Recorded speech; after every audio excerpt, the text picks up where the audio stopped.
The Muslimah Thoughts Podcast. Striving for Jannah. Striving for Jannah. Asalamu Alaikum wa barakatuh, sisters. Welcome to episode 4 of the Muslimah Thoughts podcast run by us, NW Sisters.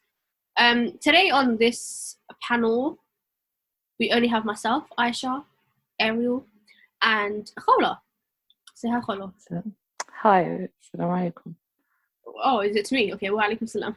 Wait, who am I saying hi to? I don't know. Who's listening again? Okay. This episode is kindly sponsored by Olive Orchid Boutique at Sunnah Wellbeing, and 10% of their proceeds from their Sunnah Wellbeing boxes goes towards supporting the NW Sisters projects. So they sell really, really good, healthy things for the body and for the mind. Things like, black seed, herbal tea, raw honey, dates, things like that. Really healthy things that are good for your body. So check them out on Instagram, Olive Orchid Boutique at Sunnah Wellbeing, inshallah. Khawla? So, yeah, basically, we're just saying that this podcast is going to function a bit like free-flowing. We're going to see how it goes, see if people like it, and then we'll just see how it goes from there, inshallah. So, we do want to quickly mention about some changes that have happened to NW Sisters. We have been a little bit absent. We've been a little bit absent in the past couple of months because 3 of our sisters out of the 5 of us are now married.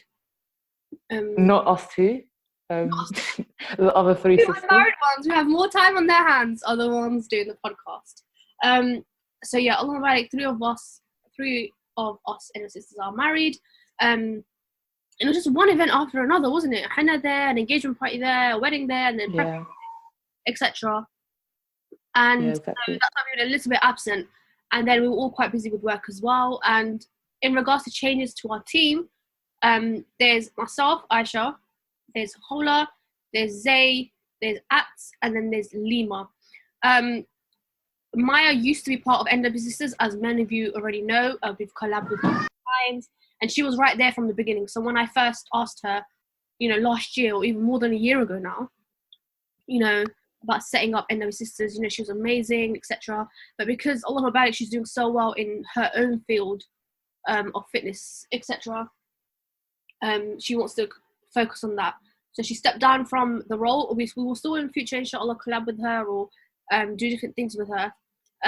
It's just she's not a part of NW Sisters. And Sister Lima, who has been a part for a long time, officially joined. When did she officially join? I'm going to say... It was always part of our activities and events. And I think it was right before the online Ramadan event. That's when she officially joined, I think. Okay, yeah. So that's when she officially joined. She was always a part. She always ran the Sunday halakas and things like that. But officially, that's when she joined. So there are 5 of us. But in this podcast, only 2 of us. Khawla, do you want to mention where you are right now?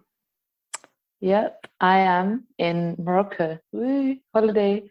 And how's your holiday going?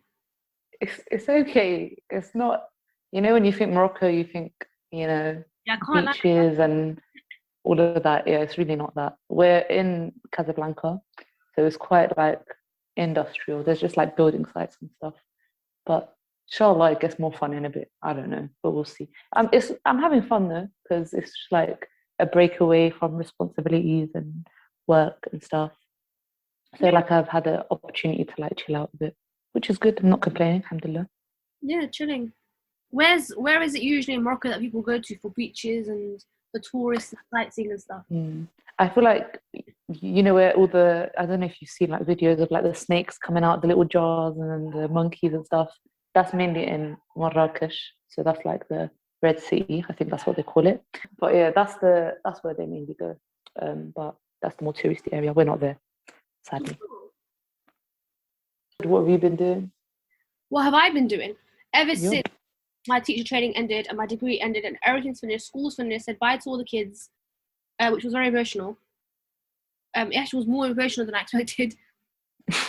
I get so attached to the children, and because I'm in year 6, I have to officially say bye because they're going on to a different school You worry about them. You worry a lot about them, their futures, and what they're going to be like in secondary school and things like that. And ever since then, after having a whole year of just work, I have nothing to do now. Like, I genuinely have nothing to do, Khawla. I wake up at 8 a.m. I'm like, right, what do I do today? And nothing. There's nothing to do. I stress First about world problems, isn't it? First world problems. I mean, it's a great problem. Yeah, it's a good problem to have. But But you have been filling out your time in it, alhamdulillah, seeking knowledge, lessons and stuff. yeah, That's good. That's good to hear. that's like the highlight of my week. The course that I'm doing on weekends, Saturday and Sunday, that's like my thing to look forward to now. That's it. The evenings. And that's it. There's nothing else I'm doing. Apart from going out with friends and things like that, that's fun. Oh yeah, we're also planning a NW Sisters event, inshallah, soon. I think So keep an eye out for that. Posting the poster today, right? Yeah, I think so. Well, today, but when they hear this, not today. It'll have been posted, hopefully, inshallah. Yeah, by the time this podcast goes out, it would have definitely been posted. But as in today, right now we're recording, it's going to be posted. Inshallah. And it's just going to be a nice picnic, halakha hike in the park. We've done one of those before, and we had a lot of sisters turned up, and it was a really, really nice event. Unfortunately, Khawla will not be there because she's in Morocco. Sadly. But it's fine. I'm with you guys in my heart and through the DMs. That's my job. yeah, What's the weather like? What's the weather like there? It's how it was when you left. Like, literally, it will raining. Say raining, and then we'll be really, really sunny.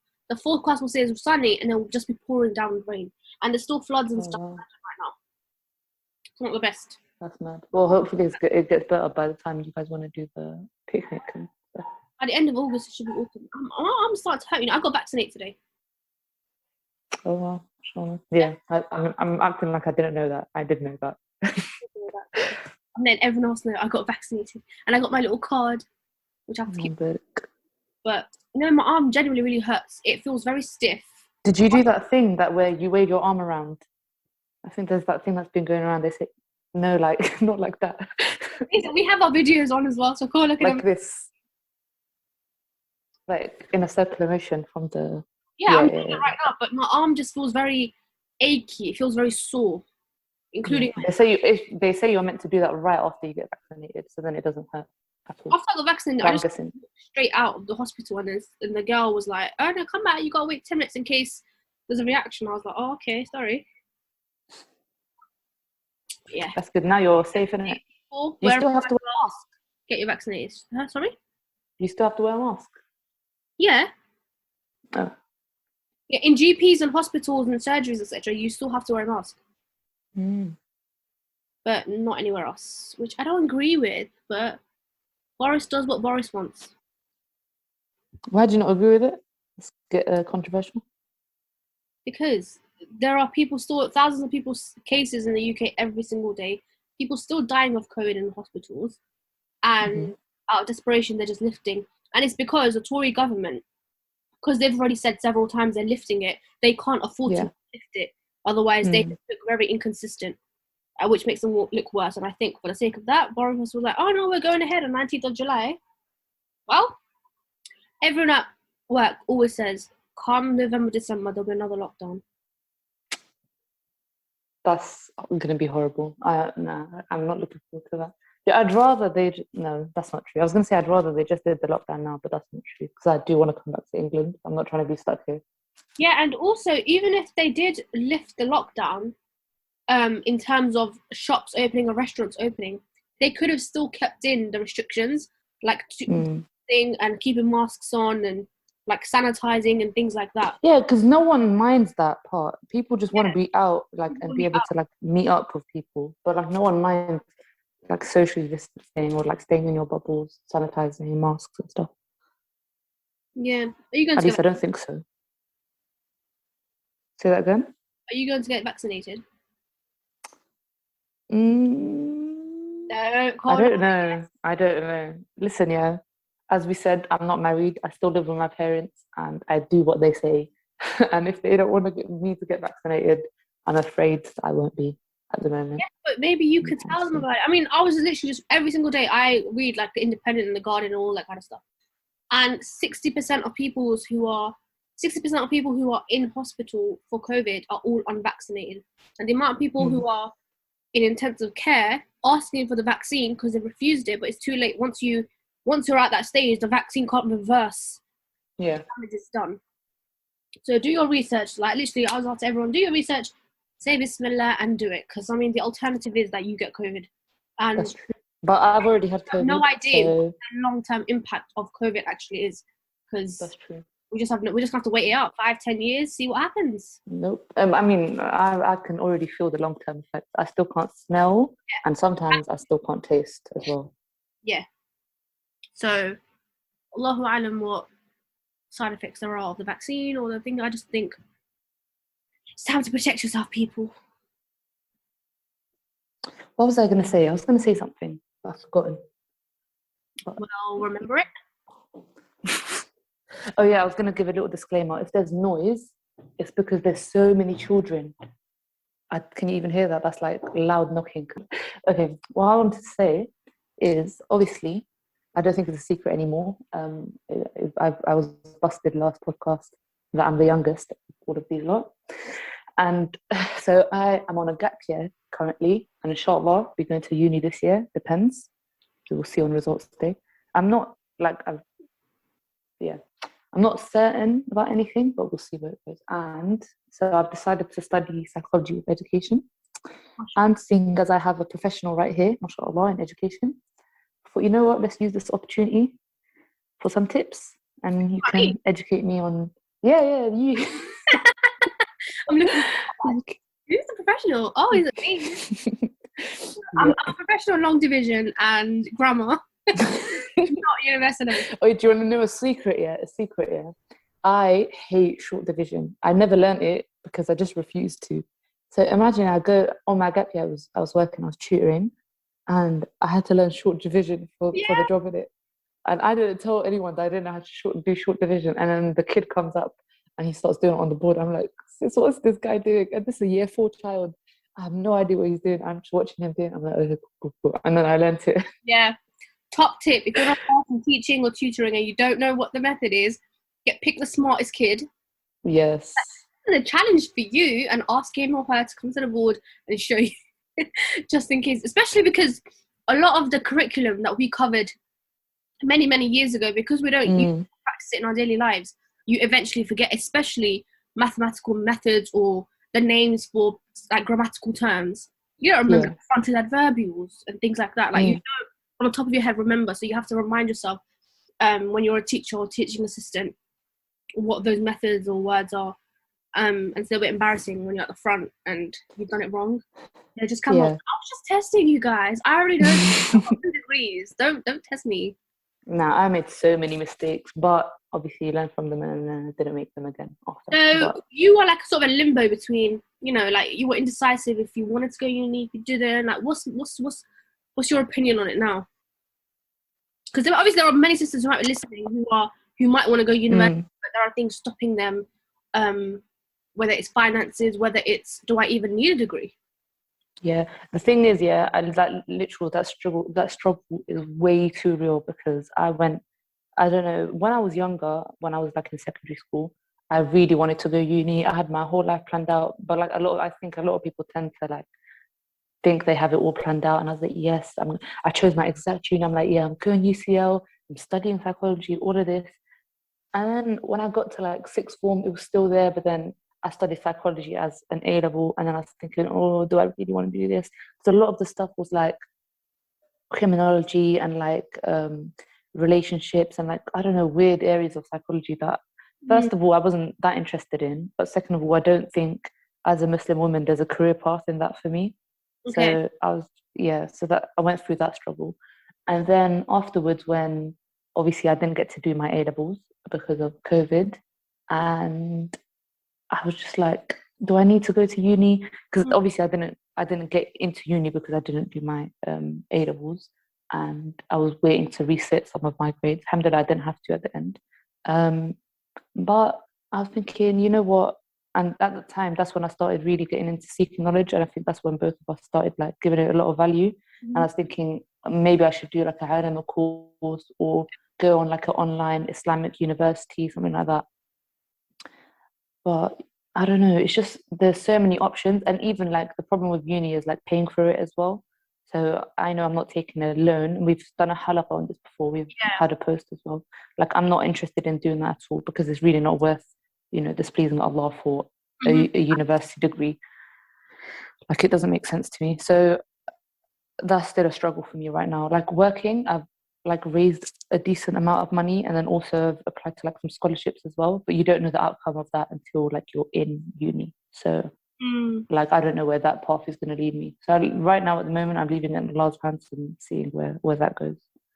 I'm sure there are a lot of sisters who are in a similar position, and like Khawla said, we did do a halaqah on it, but we don't record a halaqah. So maybe in the future we could do a whole segment on university and sisters' career paths, etc. But on our post, we do have a post about alternatives to paying tuition fees. Instead of taking the student loan, what other ways that you could raise money or save money or fund your studies and not take the loan, which is a huge burden. It actually is. You have taken it. It was just constantly on your mind that you've taken this loan, and so I think it'll be good for us to talk one day, inshallah, about that and go into more depth about, because both you are saving money and so did Zay. So Zay also funded her way through university, and I know other people have as well, but it took them a bit longer. So even if it's taking a year out or 2 years out, from what I have heard from others who have done that, to save money or find like people always talk about Islamic banks who do like halal loans, but I've never come across one.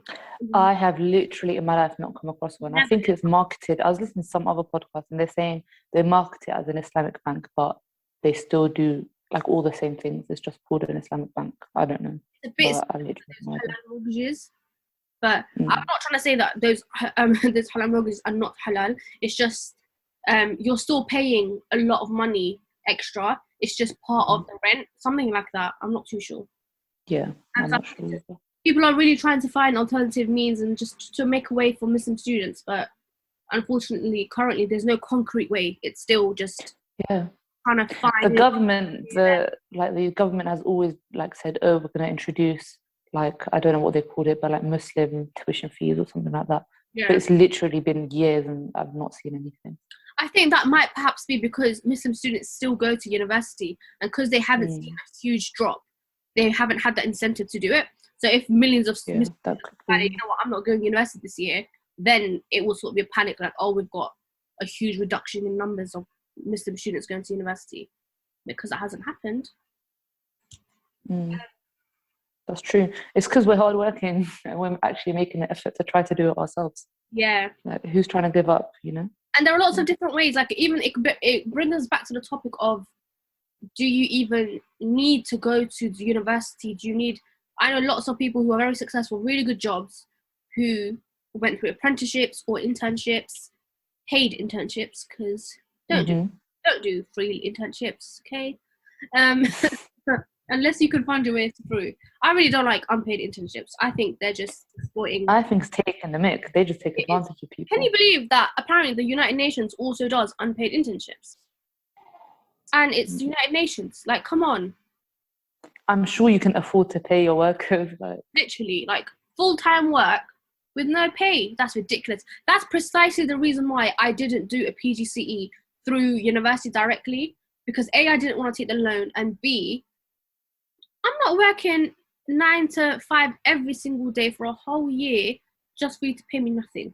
So, sisters, research the different avenues into the career that you want to get into, and just really take the time to do that research and pick different ways and then choose the one that's best for you, because Allah will make a way for you. And if you do it sincerely, and it doesn't just have to be that you have to take the route that everyone else does. It might take you a little bit longer, it might be a little bit harder, but you'll get there in the end, inshallah. I think it's also worth mentioning, like, think about if you're going to use that degree at the end of the day. I mean, that's what we want. Because I know for me, right, to be honest, I'm not planning on settling down, but that's just a me thing. But I know realistically, as a Muslim woman, eventually I'm going to have to settle down, have children, look after my family, stuff like that. Like, that's going to happen. Like, there's no denying it. And I've already decided in my head right now, and I think everyone should like sit down and try to like at least think about it, how you want to raise your children, like what's the way that you want to go about it. And for me, I think homeschooling is a big thing. Like that's a big passion of mine, that I do want to homeschool my children. And if I'm going to homeschool my children, I'm not going to have time in the day to go out and do like a 9 to 5 or a full-time job or anything like that. So it's worth thinking, am I going to be using that career? Like I'm going to pay so much money for this. Am I actually going to use it like after a couple of years' time? That's actually for me. The other side of it is people, like I would see it as like a safety net. So if one, like obviously we plan, but our life takes goes in different directions and very unexpectedly. So if there did come a time where you would have to work, people, that's true. Like for example, during COVID, thousands and thousands of people lost their jobs. Small businesses had to shut down, and even the big businesses took a huge hit. And those people were not expecting it. So in that environment, you would have to have 2 people working in the household.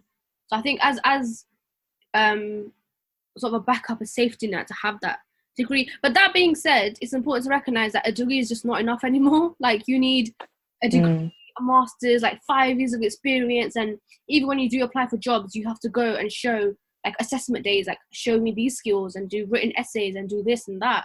Like they're really, I think, go for things and aim for things where you can really enhance your skills and build that experience alongside your studies. Because literally everyone has a degree now. Like, unless they're a literal child, most people have a degree or something like that. But all of those people, okay, that's unfair. A lot of those people are not the most entertaining to talk to or the most interesting people to talk to. It's just like a degree, but like no skills, I think maybe because a lot of us like spend a lot of time invested in like trying to do well at school, stuff like that we don't really put time into developing ourselves, which I think actually the gap year has been a good like opportunity to do, because I've had time to like think for myself and like develop and have a look inside instead of just like always stressing out about like the next thing and all of that. Yeah. And sisters who are younger, like if you're in secondary school or sixth form, like that's a really good time to develop those skills. In schools they always offer different schemes or trips that you can go on or courses that you can join, because you have more time on your hands at that age to develop those skills. Like I wish I did that when I was sixth form. I wish I wasn't just solely focused on writing. I mean, all my subjects were humanities, so I was always writing essays, but even just different skills or things like Duke of Edinburgh and cool things like that. My brother always did things like that. Yeah. Maybe not Duke of Edinburgh, because that's like you have to sleep over without a mahram and stuff. So maybe not that, but there's like lots of opportunities. An example of like things that schools do offer. Our school, well, I don't know if it was when it was your time, but our school was separated, so it was like it was separated for you as well. Yeah, for a couple of years, and then it got mixed. Okay, yeah. So when I was there, it was separated the entire time. So all the trips were always girls only and things like that. And so yeah, look out for different things. But even when you are in sixth form or secondary school, or even if you are at uni, especially at uni, do volunteering, do mentoring programs, like really build your skills and experiment, because then that might just help you find what it is that you want to do. Or you might think that is, I've chosen my career. Oh, let me tell you a quick story. So when I was younger, I've always wanted to be like a lawyer. For a good period of time in my life, I wanted to be a lawyer. And then when I was in sixth form, I went on this trip with my friend and my school. It was like basically a day in the life of a barrister. So I go there, and literally at the end of that day, I was like, I do not want to be this job. I do not want to do this job. And after that day, I just forgot about the idea of being a lawyer, because I was like, this is not the life that I want to live. Like, this is not how I envisioned the job. And I think that's so mad, because imagine you didn't go on that job and then you ended up like taking that up as your career path. Imagine if I did a law degree and I decided to do going on to the bar course or whatever, and I hated it. And even at that age, even though I was only 16 years old, the idea of working late hours, and even at a young age of 16, I did think about things like, well, if I have children, then I can't really be coming home, like super late. not Mhm. the life that I envisioned for myself, even at that age. So I was like, this does not seem as fun and interesting as I thought. So, and there's a lot of controversial points when it comes to being a lawyer or barrister in Mhm. the country, and a lot of issues that come with it. So I was like, scrap that. What else am I good at? And then in sixth form, a lot of people used to tell me that I was good at teaching. Like I used to tutor my friends in different subjects, and just generally I liked it. I enjoyed it as well. And that's how I got into the idea of teaching. Honestly, your point earlier that you said like about taking opportunities and doing all this stuff, I back that 100%. Because even if you're not gonna do well in it, that is experience. That is actually a wealth of experience that you can actually use in so many different places. I cannot tell you how many opportunities I took that I was horrible at. I was trash. Mhm. I'd like, but I applied and I did it anyway, and I learned from it. Like Yeah. I did it was called Model United Nations. So it's basically you're acting like a delegate for a country, like in the United Nations, and then you go there and you debate about a certain topic. Says I was rubbish. Like my public speaking was horrible. I was just there sitting in the corner, like being insecure about my points because I had no idea what they were talking about. Yeah. And they had all flown over from abroad. Like so, I just went there because it was local, and all these people flew over from Austria and America and all these like young teenagers so they can take part in this. And I'm here like, guys, these people like fully prepared for it, and I'm just like watching them. But yeah, it was so like eye opening to like what the world of work is like and all of these other opportunities. Also, another thing that I did, which I don't mind speaking about now. I didn't used to like speaking about it. It felt a bit like but I've overcome that trauma. Is basically I was kind of forced to apply to Oxford. Oh yeah. So and I knew I didn't want to go to Oxford, and I didn't want to go and live somewhere without a mahram or even study there or anything like that. But I was like, you know what? I'm not going to convince this school to leave me alone, so I had to do it anyway. And then when I went there, I can't lie, it was such a good, like not good experience, but like an interesting experience to like attend the interviews, understand what kind of questions they ask and all this stuff. Like it was very, very interesting. It wasn't a good experience, don't get me wrong, it was actually quite bad, but you learn a lot from it. And then now I can say that I've been at Oxford interview and I know it was like. Yeah, exactly. And in your position, like before you did the interview, there are so many people who would love to go to Oxbridge. Oxbridge meaning Oxford and Cambridge. Mhm. And when they get there, they actually really dislike it. And even though it's like they're two of the best universities in the world, it's not the same as actually being there, especially if you're a person from an ethnic minority. It's a very different experience. You talk about Oxford, you didn't really like it there. My brother had an interview for Cambridge, and you know, you get so excited, like, oh my god, yeah, Cambridge. When he went there, he hated it. Like he did not like the vibe or anything. He felt so out of place or whatever. So I would say that's a tip. So whatever university you're thinking of, please do visit it. Definitely visit it. Yeah. Like you think of a university in your head, like, oh yeah, this is the Russell Group University I want to go to. It sounds great. You enter the university and you get a crap vibe from it. Yeah. Then you just know that this is not the place I want to be at. Literally, yeah. When I went there, it was just all. I'm not saying it's a bad thing, but you can understand as I wear niqab now, but at that time, I only wore jilbab, and even at that point, like I was getting weird looks and like I don't know, just like lots of non-ethnic people there. I Yeah. think I saw one black person, one Indian girl. Literally, that's it. And I just felt so uncomfortable. No one was speaking to me, and it was just like it was not good. I was stuck in my room, like the little dorm, for like 2-3 days, and I'd only leave to do my interviews because that's how uncomfortable I felt. And it was just like such a weird vibe. It literally wasn't my vibe at all. So if you're gonna try to go to uni, I say definitely go check it out first. That's why I chose to actually apply for UCL eventually, because I basically grew up in UCL. Like all through secondary school, there was like a program that our secondary school was doing, and every year I started in year 8, and then year 8, year 9, year 10, year 11, and then a little bit in sixth form, we'd go there. every year to UCL and do like programs there. So I kind of got to know the campus like quite well, and I don't know, just the vibe, and it was quite nice. I liked it there, so I just like, oh yeah, might as well apply there, and it helps that it's a Russell Group university and like top 10 or something in the world or something like that. So inshallah, waiting on those on them to reply back to me, and we can see. Inshallah. Oh no.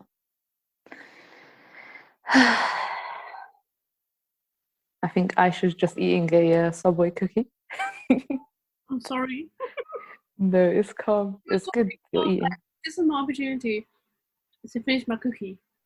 No. Do you know what I have been enjoying, yeah? Is the Moroccan snacks. Oh my God, they're so elite. I'm so happy. And they're so cheap. I'm like, wow, it's actually gorgeous. It's great. Say that again? I said snacks back home usually are quite cheap. Yeah. It's like every time you enter a shop, the price just goes up each time you enter. Oh, let's not talk about Freddos. Oh my God. Freddos are the biggest rip-off. I was going to bring up. Literally, but if you're trying to like measure how the economy is going in recent years, just look at the price of Freddos. That's the biggest scam. Mine went from, what was it, like 5p to like 35p in a matter of years. And even, you know those crisps, the £1 one? Yeah. I'm telling you, they have reduced the amount of crisps that they have in that £1 pack. They're so tiny. It's like a grab bag now. So a grab bag is even smaller now. Yeah. You're just scamming us. You know what shocked me is the Snickers. I'm guessing it's from, I think it's sugar tax. But Snickers, you used to get like 4 in a pack, and they were long, like they were as big as your hand. Now they're so tiny. They're like the size of my thumb, and there's like 3 in a pack, and then they give you 1 extra sometimes when they're feeling generous. Biggest scam, honestly. People are really mad about that sugar tax. I mean, do you know what? Yeah, I have no idea what it's about. Like, I don't know. Inform me. What is it? I think I've never researched it properly, but I think what it is A, they are reducing the amount of sugar. So you know things like Cocoa Pops, like cereals, they've reduced the sugar, so the taste isn't as it used to be, which has really put people off.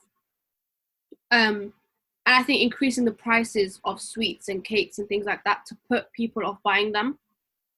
Because it's an obesity thing, isn't it? Obesity, because you know the UK's getting fatter and fatter. I can attest to that.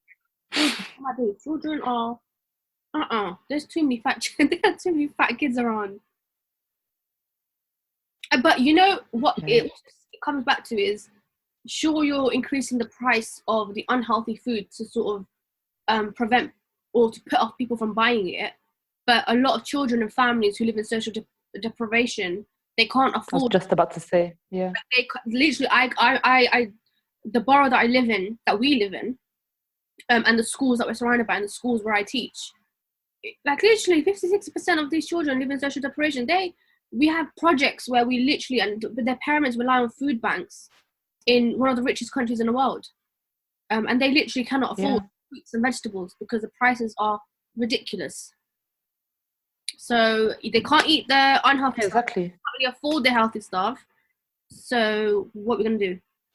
No, it's true. I was gonna say the same thing. Like a pack of strawberries is like £2. £2 for like a little, what is it, 100-gram pack of strawberries, and then you can get like a bag of Doritos or like a 6-pack of crisps for £1, and that's a more filling snack for your kids. You get it? Like, what are you gonna buy if you have £1?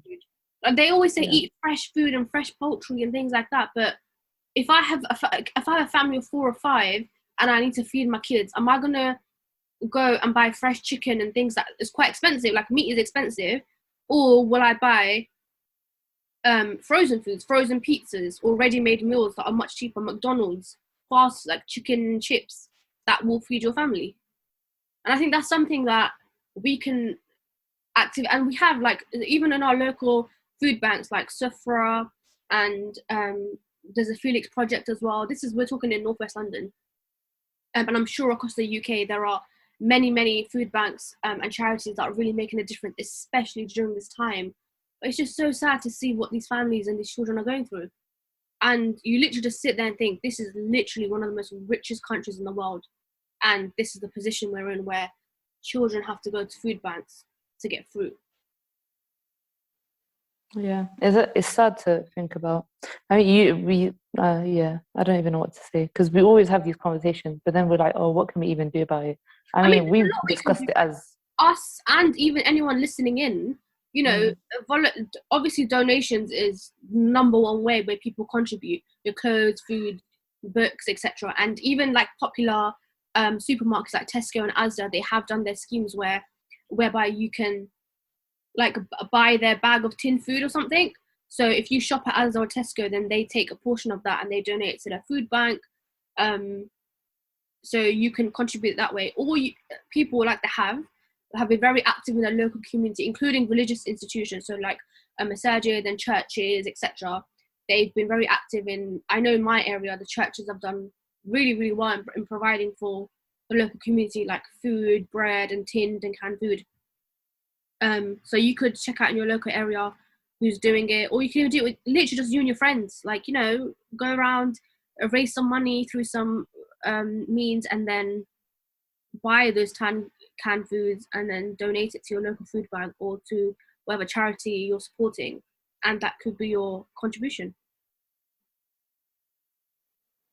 Yeah, I mean, yeah, that's true. That's like what I was talking about more is like, yeah, we can help, we can try to support food banks and stuff, and we've discussed it as NW Sisters as well, what we can try to do. Yeah. But like the bigger issue is that these people can't afford the stuff in the first place. Do you get it? Like, because at the end, what are you giving food banks except tinned food and stuff like that?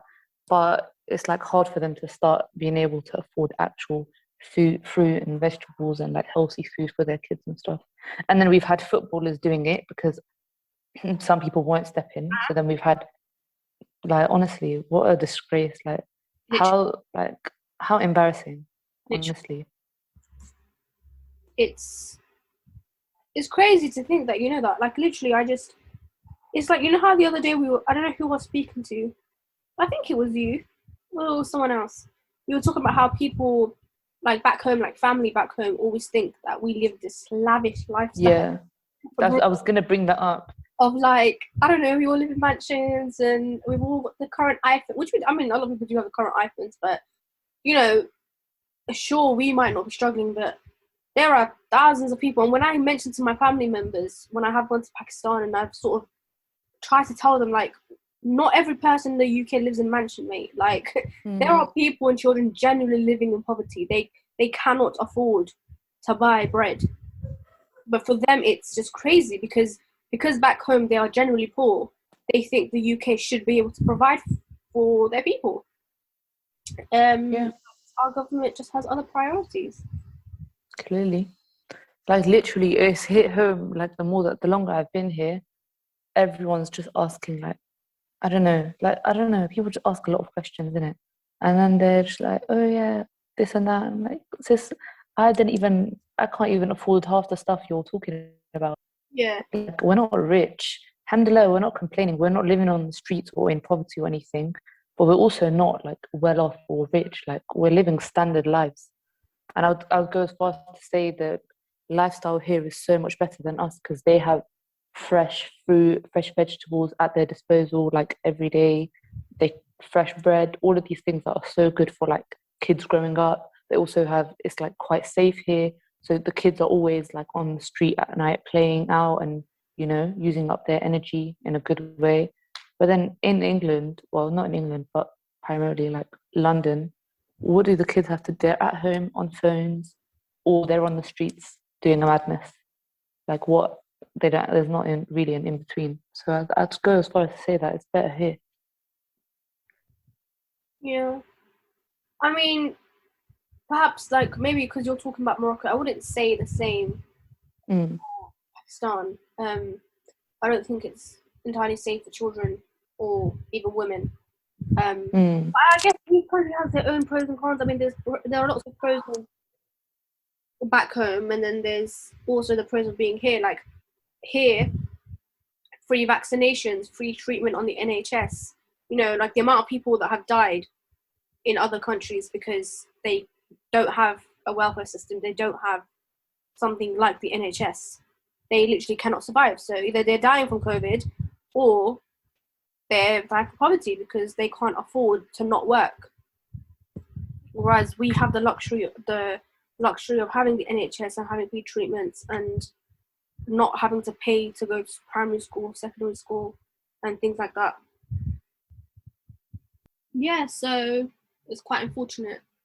But as NW Sisters for our community, we do intend on, now that restrictions have eased a little bit more, to do a bit more gatherings and just things in general, and to raise money to help our local community, inshallah. And all of us are based in northwest London, aren't we, Khawla? Not right now, because Khawla's in Morocco. Yeah, we're mostly actually based in northwest London. Lima is moving soon, obviously. She got married. She did move. Oh yeah, that's true. She did move. She's moving again. No, but that still counts as northwest London. I don't think it's still northwest London. What, where we went? Is that where she lives? That was North London, like the wedding. Okay, North London, but Semi, she's half northwest. She's in north. Yeah, you're right. Yeah, I don't know if she's living there though. I think she's not at the moment. She said at one point, she said Peckham, but I don't know if that's true anymore. Yeah, we have no idea where our friends are currently living. Yeah, exactly. It's a bit. They could be in a lot of household for all we know. Absolutely. No, it's because they've been moving around a lot. But Zay, she's in. Yeah, everyone else is in. That's west though. Northwest kind of west. That's still northwest. That's still northwest. It is. All right, cool. Yeah. Anyway, speaking of wedding season just passed. Well, I think it probably ongoing, but it just passed for us. I think the end of this summer, so when the academic year starts, is when weddings ease down, and then you have a couple more in December holidays. Mm-hmm. Because that's when like venues start to advertise and people do their bookings, etc. What do you think, Khawla? Would you have a small wedding or a big wedding? Oh my god, I've already said this. I don't want. There's absolutely tiny weddings, which is literally just in the masjid, and then there's a small wedding, and then there's a big wedding, and then the extravagant wedding. I think would you say that Zay and Lima's weddings were small weddings? I think it was big. I don't think it was extravagant. I think it was big based on the number of guests. But obviously, both of them and their in-laws have quite big families, so they had to have a lot of guests. But I think that's the only thing that made it big, and it's not so much the extravagance, because it was a really nice hall and nice food. It wasn't. I wouldn't say either were extravagant, but I'd say both were like. I would say it was a large gathering of people. That's where I would like. That's it. But I wouldn't say it was like they spent a ton of money on stuff. Because I know from Instagram, because it is wedding season, you see weddings everywhere. People go all out for their weddings, you know. It's mad. Like, I get so surprised by. Well, I mean, in my community, which is the South Asian community, there's a lot of events, and the practicing community from the South Asian community don't really do those events anymore. It's just usually the nikah and then like the walima or the reception, and then you sort of just move on with your lives. But the rest of the community, I can see it's just like they'll have a nikah and they'll have a whole dress. And if you don't know anything about South Asian dresses, like Indian, Pakistani, Bengali dresses, heavy, massive, expensive. Okay, like they are so expensive.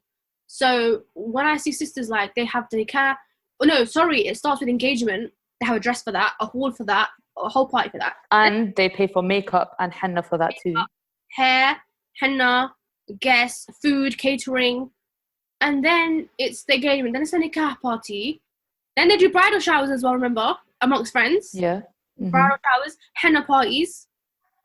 Yeah. Then it's the actual like big mendi meaning henna party that South Asians do. Then it's the main one that we call the barat, which is basically just like another event. And then it's the walima.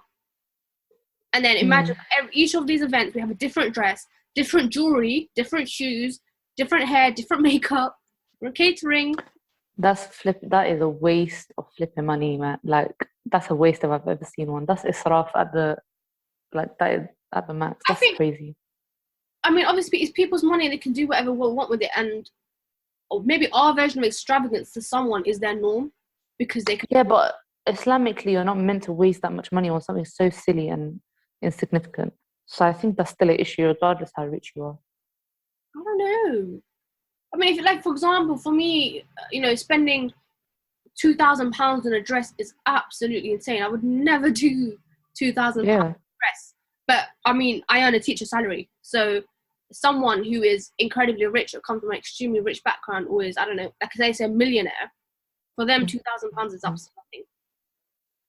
And in their eyes, it's not a waste of money. It's like that's their average spending. That's how much they would usually spend on a dress. I don't know. Yeah, I don't know, but you would never know until you earn that much, and then it puts it into perspective. But we're just speaking out of nothing at the moment. Because you asked me if I would have a small wedding. The thing is, I can't lie, I don't even want a wedding. I just feel like it's so much hassle, and even the weddings that Lima's and Zay's, like, even like I don't know, it's so much stress. Not even like not much went wrong, but whatever did go wrong was still too much hassle for me. Like I don't want to go through that. Bride's sister at Zay's, isn't it? So I was more stressed out with that. What did you enjoy more? Or do you not want to say? No, I enjoyed both, but both, because I was a makeup artist for both, I felt the stress of both equally the same. Yeah. Exactly. And my mum was doing hair for both of those as well. Yeah, so like, and their mum was doing, Zay and Paula's mum was doing the hair for both brides. At different events, by the way. It's not the same event, obviously. Yeah. And I was doing the makeup, and because we had no time, literally, we were running out of time, and I was literally on the floor trying to do Lima's makeup, whilst your mum was behind her trying to do her hair, and while someone else was trying to fight people at the door, I was putting her jewellery on. The catering staff trying to come, and we put like little children to be security guards at the doors to try and prevent them from coming in. And Zay just running around in the whole hall, just stressing about the speakers. Literally. So things like that make it stressful, but like you said, it's part of the fun as well. Like, you remember it. Honestly, yeah. It was so much fun. I think if it went smoothly and perfectly, it would just be like another social event. Yeah. But like the fact that so many like things happened, it made it so much better. After you and Ats left, there was like one guy, and I have no idea. Like, he wasn't a Muslim man. I think he was just like there from the venue. He literally walked into the hall and just stood there with his hand on his hips and just like watched the women, and we were so confused and shook. Like, I just ran towards the toilets, and we were just like, why is there a random man coming in? And then a lady had to go and shout at him, tell him to go away. But it was so weird, like how men kept like coming in. No, even in the beginning, remember, even before you arrived, because me and Ats got there first, and Zay, even though it's a female gathering, because the men had already done their part, which means at least the staff should have known, okay, there's a lot of women here in hijab, surely we should not be standing here. Yeah, exactly. And the thing is, it was the people yeah, exactly, the catering staff from the venue, I think they seemed to me to be also Muslim, because you guys left, we stayed later, and then when they were packing up, they were all in qamis, like thobes and stuff, and I'm like, surely to stop looking into the hall once women start arriving. But man, they were preying everyone. Like, I was so confused. Yeah, I think that's the issue that comes with bigger weddings. I would be in agreement about small weddings. I think just save them. I want to do a girls' sleepover, just literally, and sleepover with everyone. That's the one I would go out on with just my girlfriends and me, and just like a bridal party or something. Yeah, that'll be so good. Sure. But yeah, a wedding is stress, especially in our culture. It's not mixed, alhamdulillah, but at the end, the bride will come in, like all the family will leave, and the groom has to come in for like photos and stuff. And I literally can't imagine doing that. Like, how awkward. Yeah, that is awkward. It's just the weirdest thing. I don't know. I mean, oh my god, I can't even think about it. It's so awkward. And then even without the groom, the fact that you have to be in pictures. Ew. Yeah. You don't like taking photos? No, I hate photos. And I hate Yeah. I hate being the center of attention where people can see me. Yeah. Or I don't know, it's just a weird icky feeling. And then they have to do your hair, you have to do your makeup, you have to look like you made an effort, and then you just have to be in pictures. Oh no. That's what gives me That's like anxiety about being the center of attention. You know when they bring mad the bride stressful. everyone's no, I could not do that. I'm sorry. Honestly, you know what? Zay and Lima, they did really well. They coped really, really, really Yeah, well, they were and so they're naturally, yeah, they were naturally good at it. And I thought, because I know for Lima was nervous, I know for a fact Zay was nervous, but when they were actually like walking into the hall and stuff, they did really, really well. Like, no, I'm bad. They looked like they were naturals at it. What? Today's Sunday. I'm supposed to be on my lesson right now. Does it start at 8? And they do the register, yeah. Wait, Ustad is gonna know I'm not there. We're keeping this in. My lack of attendance. No, guys, I attend all my lessons, I promise. It's just I literally just forgot that it's both Saturday and Sunday, and today I forgot that it's Sunday. You know when you're on holiday, when you're working in like the education field, when it's holidays, you forget about weekends and weekdays. They just become a blur. So today I went to Asda, all hyped up at 6 p.m. just to realize it closes at 5. And now I have a lesson that I need to join. I'm sorry. Khawla, we're going to have to cut this short. I mean, we've been here for more than an hour. Yeah, we spoke about a lot of things, to be honest. I guess I will wrap up, inshallah. But yeah, inshallah, you guys enjoyed the episode. We just waffled for over an hour. I think it's been over an hour. Yeah. But yeah, inshallah, you guys enjoyed it. If you guys like this type of episode, I mean, do let us know. If you have ideas, future episodes, and Yeah. if you would like us to invite a particular type of speaker and talk with us on a podcast or discuss particular topics, then please do let us know on our Instagram or WhatsApp group, inshallah. Also, if you want to sponsor us, we have no problem. Slide into our DMs, sis. We'll take in sponsors any day. Honestly, alhamdulillah, we're very fortunate as a podcast. Like from the very first episode, we had a sponsor that we weren't even expecting. But alhamdulillah. And yeah, I think that's about it. We'll wrap up. Maghrib went off in Morocco. Okay. So yeah. Assalamu Alaikum. Alaikum.